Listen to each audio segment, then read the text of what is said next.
लोभात् क्रोधः प्रभावते, लोभात् कामस्य प्रजायते, लोभात् मोहनाशश्च, लोभात् पापस्य कारण। अर्थात लोभ से क्रोध का निर्माण होता है। लोभ वासना और इच्छा को जन्म देता है। लोभ से लालच और बर्बादी आती है। लोभ पाप के लिए कारण है। राधे राधे। मनुष्य की लालसा बड़ी विचित्र होती है। सफलता पाने के लिए वह अंधी दौड़ में भी भाग लेता है। जीवन का लक्ष्य पाने के लिए वो जीना छोड़ देता है। अपने स्वयं और समय को ऐसे व्यय करता है जैसे कि वो अमर है, कभी मरेगा ही नहीं। और जब मृत्यु की घड़ी समीप आती है तब उसे अभ्यास होता है कि वास्तव में वो कभी जिया ही नहीं। एक व्यक्ति एक सन्यासी के पास गया और बोला, बाबा मैं बहुत गरीब हूँ, कुछ तो दो। सन्यासी ने कहा, मैं तो सन्यासी हूँ, मेरे पास कुछ नहीं है, मैं तुम्हें क्या दे सकता हूँ। सन्यासी ने उसे बहुत समझाया लेकिन वो व्यक्ति समझ नहीं पाया।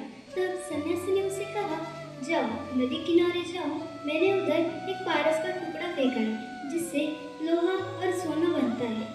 वो व्यक्ति दौड़ा दौड़ा नदी किनारे गया और पारस का टुकड़ा उठा लाया।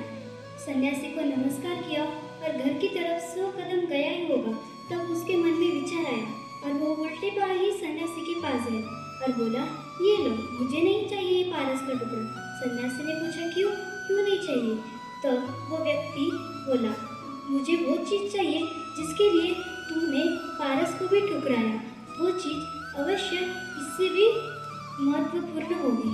इससे हमें यह सीख मिलती है कि जीवन में मोह माया का त्याग ही इंसान को सर्वश्रेष्ठ बनाते। जो भी है वह हमारा नहीं है। भाई बहन माता पिता जिस घर परिवार में हम रह रहे उन सबको एक दिन छोड़कर जाना ही होगा। इस दुनिया में हम खाली आता है और खाली आते जाना होगा। सिर्फ हमारे साथ हमारे कर्म ही आएंगे। इसलिए जो है वह हमारा नहीं है। इसीलिए जीवन में मोह माया का त्याग करना ही अच्छा होता है। अंत ही आरंभ है, इच्छा ही वासना है, मोह ही लालच है, ज्ञान ही समझ है और एकता ही सुख है। जय श्री कृष्ण।